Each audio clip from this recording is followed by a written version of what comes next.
Ini ada pertanyaan dari Bu Nila. Dia membawa anaknya berobat, dites mantuk, tapi hasilnya dia kurang jelas nih. Dikasih tahu sama dokternya. Tapi hasil laboratorium dan ronsen paru nih ya, ronsen parunya hasilnya bronkopneumonia. Apakah ini termasuk TB? Maksudnya TBC ya ini. Nah, dari keterangan yang singkat ini ya tidak ada seorang dokter pun yang bisa menjawab ini TBC atau bukan. Tapi saya hanya ingin mengomentari pernyataannya ini ya. Nah, jadi setiap kali berobat baiknya tanya ya dengan jelas ke dokternya mumpung saat di ruang konsultasi.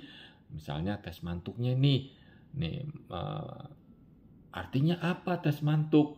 Nah, jadi seorang dokter baiknya nggak usah ditanya pun sudah menjelaskan hasil pemeriksaan yang dilakukan.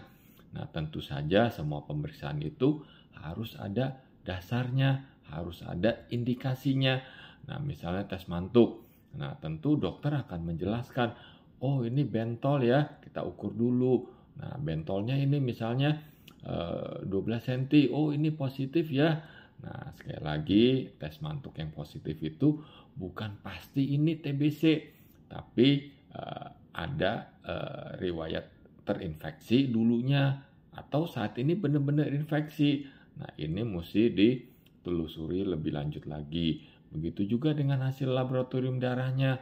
Ini tidak bisa menentukan TBC atau bukan. Tapi dari laboratorium darah kita menentukan, oh ini ada infeksi, ini bukan. Nah, jadi mesti jelas juga ya. Nah, dari ronsen, nah itu lebih jelas lagi.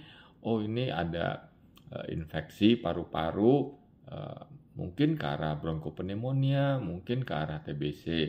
Nah, pada ronsen paru yang kita curiga TBC ini, nah kita baiknya lihat pembesaran kelenjar. Nah, biasanya kita foto juga tuh dari sisi sampingnya, foto lateral namanya, untuk melihat apakah ada pembesaran kelenjar ya di paru-parunya. Nah, jadi untuk mendiagnosa TBC pada anak itu sulit ya. Jadi mesti tanya jawab yang lebih mendetail ke arah TBC ya. Misalnya ada batuk yang lebih dari 2 minggu dan batuknya itu makin produktif, makin sering ya. Nah, ada penurunan berat badan. Nah, sering hangat-hangat ya, lalu baik sendiri tanpa obat. Nah, apalagi kalau ada orang yang menularkan. Nah, kecurigaan itu makin besar, baru dari kecurigaan itu dilakukan pemeriksaan lab yang mengarah ke TBC. Mungkin pada kasus ini begitu. Nah, saran saya baiknya konsultasi lagi nih dengan dokternya untuk bertanya lebih jelas lagi.